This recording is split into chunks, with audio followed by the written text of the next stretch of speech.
إن شاء الله هنعمل ملك العزومات حمام محشي بالفريك بطريقة المطاعم من غير ما الفريك يعجن ولا الحمام يفرقع منك. خليكي معايا وهقولك على كل أسرار نجاحه.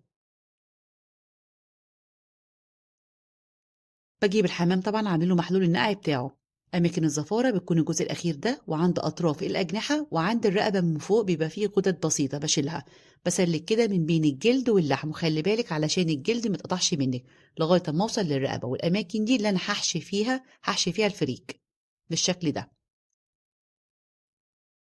وآدي الكبد والقوانص غسلها كويس جدا. بجيب بصلة كبيرة مبشورة وهضيف عليها ملح وفلفل، هدعكم كويس وهبدأ إن أنا أتبل بيها الحمام. الخطوة دي مهمة جدا، وأي طيور عموما بحشي كده من جوه ومن بره ومن تحت الجلد بالشكل ده. هحشيهم وهغطيهم واسيبهم في التتبيلة لغاية لما أعمل الفريك.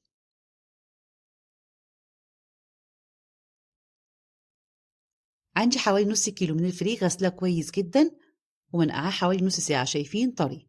بجيب معلقتين كبار من السمنة وهنزل بيه القوانص الأول بديها تشويحة، وبعد كده بنزل بيه الكبد، وهضيف بصلتين كبار مبشورين،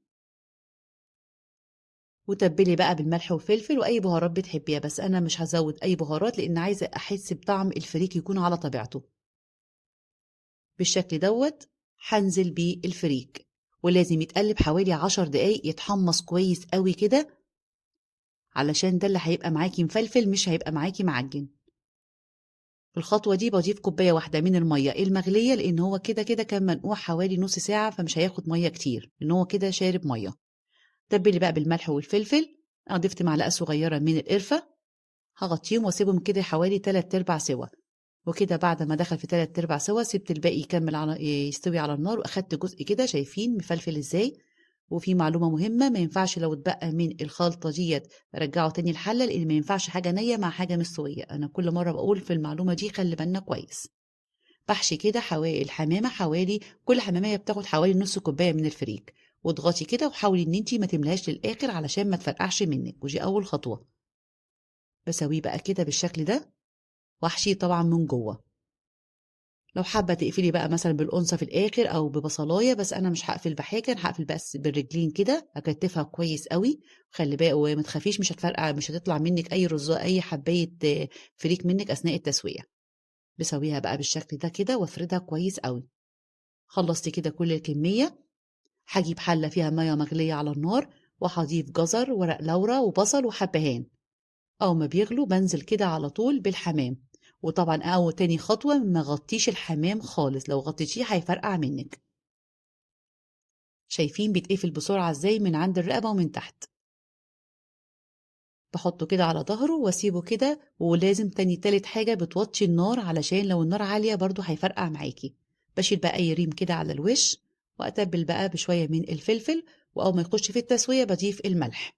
شايفين ما شاء الله، شايفين أضغط كده عليه استوى. بطلعه طبعا،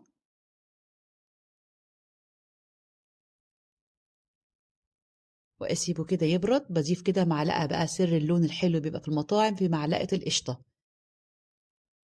بالشكل ده من عند الظهر كده. شايفين هو ما شاء الله ولا واحده فرقعت معايا وسليمه وحلوه جدا. هسخن بقى كده الزيت على النار، وهنزل كده بالحمام واحمره. خلي بالنا عشان بياخد لون بسرعه. شايفين بقى اللون جميل ازاي.